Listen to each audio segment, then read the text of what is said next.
चाळीसगाव तहसील कार्यालयात 13 सप्टेंबर रोजी संजय गांधी निराधार योजनेची मीटिंग संजय निराधार योजनेचे अध्यक्ष हिरापूरचे लोकनियुक्त सरपंच भैयासाहेब पाटील यांच्या अध्यक्षतेखाली घेण्यात आली। या कमिटीच्या झालेल्या बैठकीत सुमारे 318 प्रकरणे मंजूर करण्यात आली। यात चाळीसगाव तालुक्यातील संजय गांधी निराधार विधवा अपंग श्रावणबाळ इंदिरा गांधी वृद्धापकाळ या योजनेचे चाळीसगाव तालुक्यातील सुमारे 368 प्रकरणे तहसील कार्यालयात जमा होती। यातील 318 प्रकरणे 13 सप्टेंबर रोजी झालेल्या बैठकीत मंजूर करण्यात आली आहे। यावेळी चाळीसगाव तालुक्याचे आमदार मंगेश चव्हाण यांनी देखील संजय गांधी निराधार योजना या कार्यालयाला भेट दिली।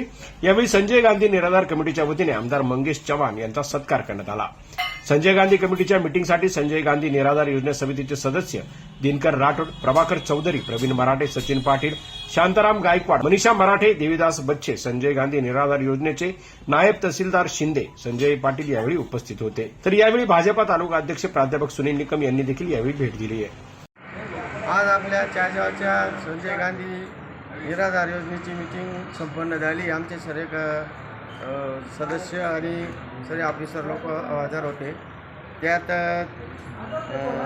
368 प्रकरणं सर्व चाळीसगाव तालुक्यामध्ये जमा झालेले होते, ऑफिसला ऑनलाईन झालेले होते। त्यात संजय गांधी म्हणजे विधवा महिलांचे 116 प्रकरणं मंजूर झालेले आहेत। इतर अपंग वगैरे 41 आणि नामंजूर 17 झालेले आहेत। त्यांचे काही थोडासा प्रॉब्लेम असल्यामुळे बाजूला ठेवण्यात आलेले आहे। श्रावणबाळाचे जे आहेत ते 96 प्रकरणं मंजूर झाले, 18 नामंजूर झालेले आहेत। इंदिरा गांधी निराधार योजनेचे जे आहेत 65 मंजूर आहेत आणि 15 नामंजूर आहेत। अशी एकूण 318 मंजूर प्रकरणं आहेत आणि 50 नामंजूर आहेत। तरी आम्हाला मंगेशदादांनी जे काम करण्याची संधी दिलेली आहे ती आम्ही योग्यरित्या पार पाडत आहोत आणि आमची टीम सर्व एकदम सफळ काम करून पुढील काम करत आहेत।